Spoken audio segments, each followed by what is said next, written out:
On the 2nd of June 1857, Edward Elgar was born to William, a music shop owner, and his wife Anne.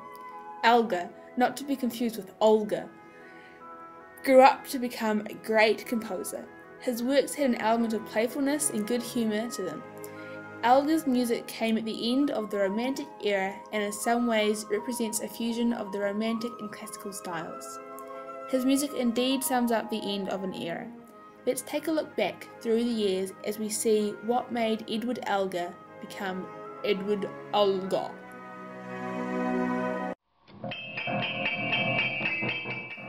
From a young age, Elgar had a strong interest in music.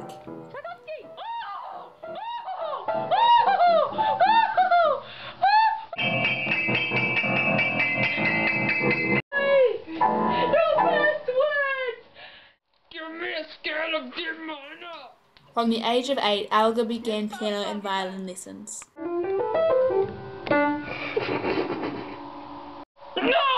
That is wrong! I have to all 8 notes, not 3! Oh! Again! No! Oh, no! That was a C, not a D! Oh!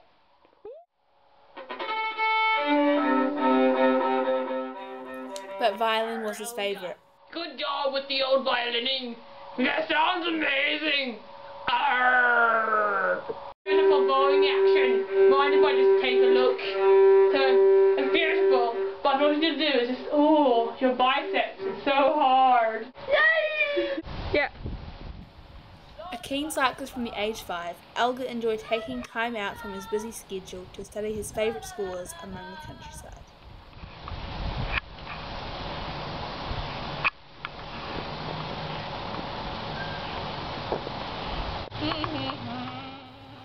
Through this hobby, he became self-taught in music theory.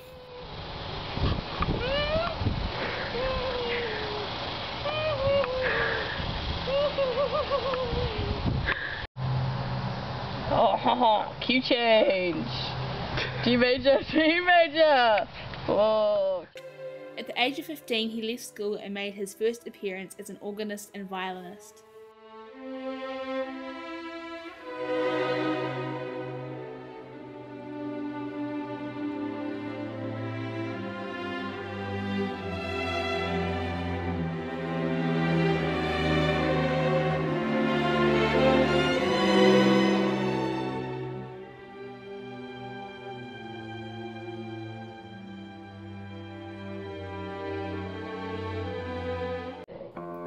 A few months later, after leaving school, Elgar started his music career, teaching piano and violin and sometimes working in his father's music shop.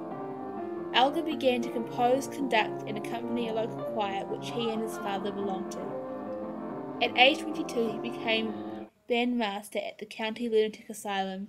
He composed here too.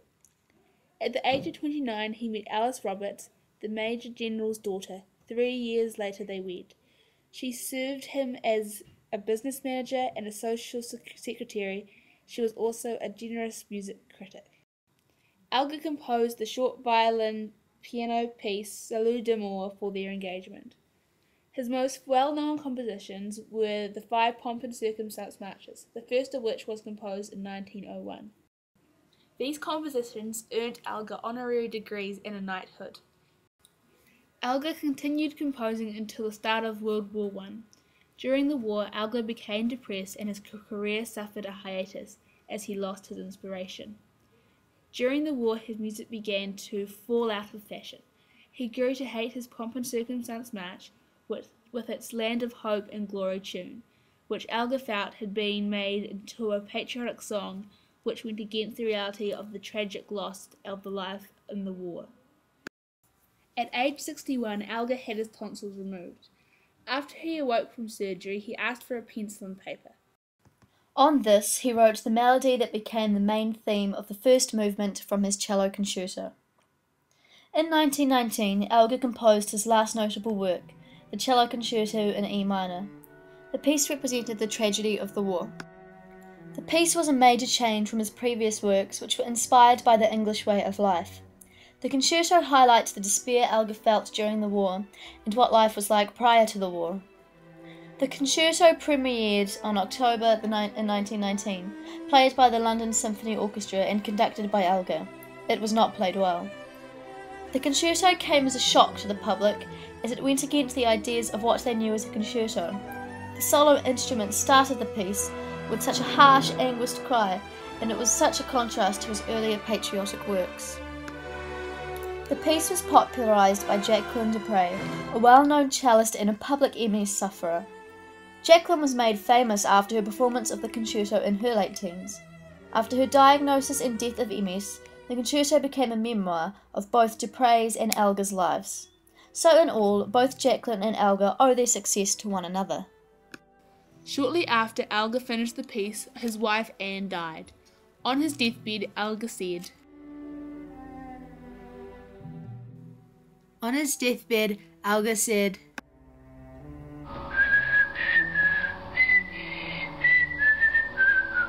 My friend, if ever you hear somebody whistling this tune on the Melvin Hills, do not be alarmed.